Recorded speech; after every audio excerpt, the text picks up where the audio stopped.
Members of the High Voltage software team visited Zadzooks land to discuss Sega's upcoming first-person shooter, The Conduit. Here's part 2 of the interview with Chief Creative Officer Eric Nofsinger. Oh, Eric, what's your favorite part of the game? There's a direct, intuitive interface with the Wii. It's all about the controls and the fact that while you're playing the game, you can immediately interface with it in a way that you can't do with a 360 or PS3 or even a mouse and keyboard. Controlling an avatar with dual analog sticks is just inherently not as intuitive as pointing at the screen and pulling a trigger. And I really feel we've nailed that.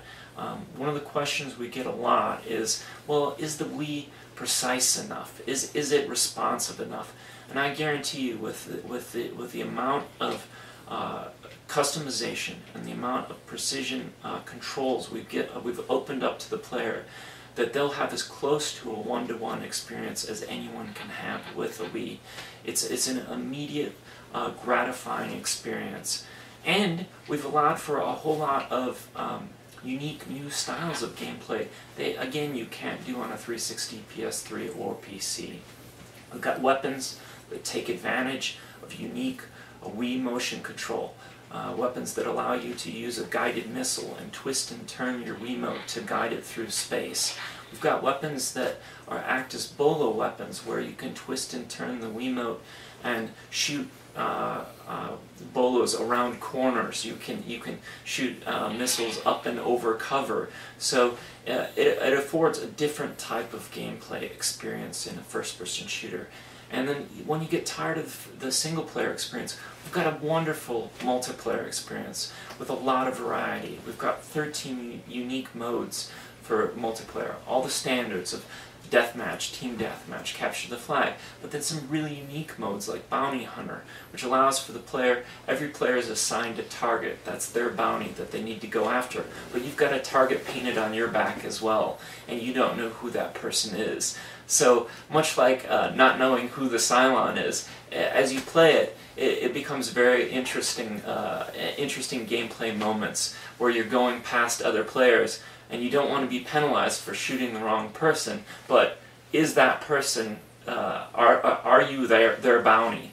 So you get these great moments of gameplay that are just hilarious. And our maps are really compelling and play into those gameplay experiences. We've got 7 unique maps for gameplay there, 18 weapon types, tons of variety, and we really believe that's going to extend the gameplay far beyond the 10 hours of gameplay that people will get out of the single player into 50 hours in the first month on multiplayer.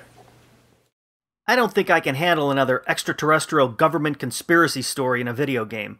Why pick that kind of plot? There are many games out there with alien invasion storylines. There's many games out there that tell of betrayal or different concepts like that.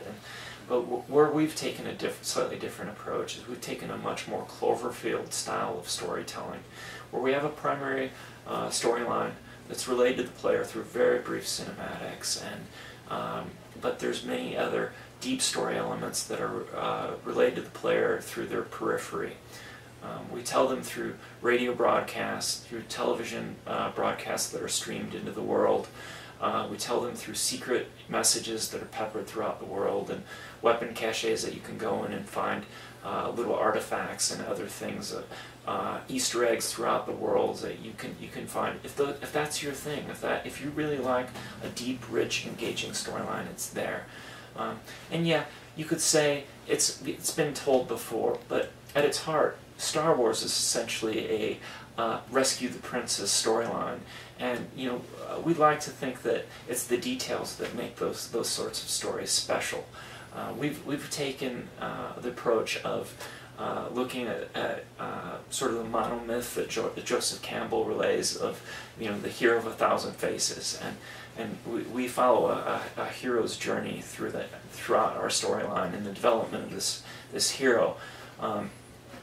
But we've done it in an unobtrusive manner, so that the players that want a rich, engaging storyline, it's there. We've hired some of the best, top-notch Hollywood actors, guys that we like personally, not just names. We've hired people like Mark Shepard from Battlestar Galactica fame, Morgan Shepard from Star Trek and from Transformers, Kevin Sorbo from Hercules and Andromeda, and these guys have been great to work with. They again bring up the production value. I really feel it's not so much in the story you're telling, but how you tell it, and I think we've told it in a really engaging way, and we've provided a great deal of depth and variety in that storyline. Rated T for Teen, The Conduit is available this June 23rd for the Wii. Don't forget to check out part 1 of Zadzooks' interview with High Voltage's Eric Nofsinger, in which he discusses how to customize the Conduit. That's it for this week's episode of Zadzooks Video Game Minute. Thanks for watching and playing. I'm Joseph Zadkowski.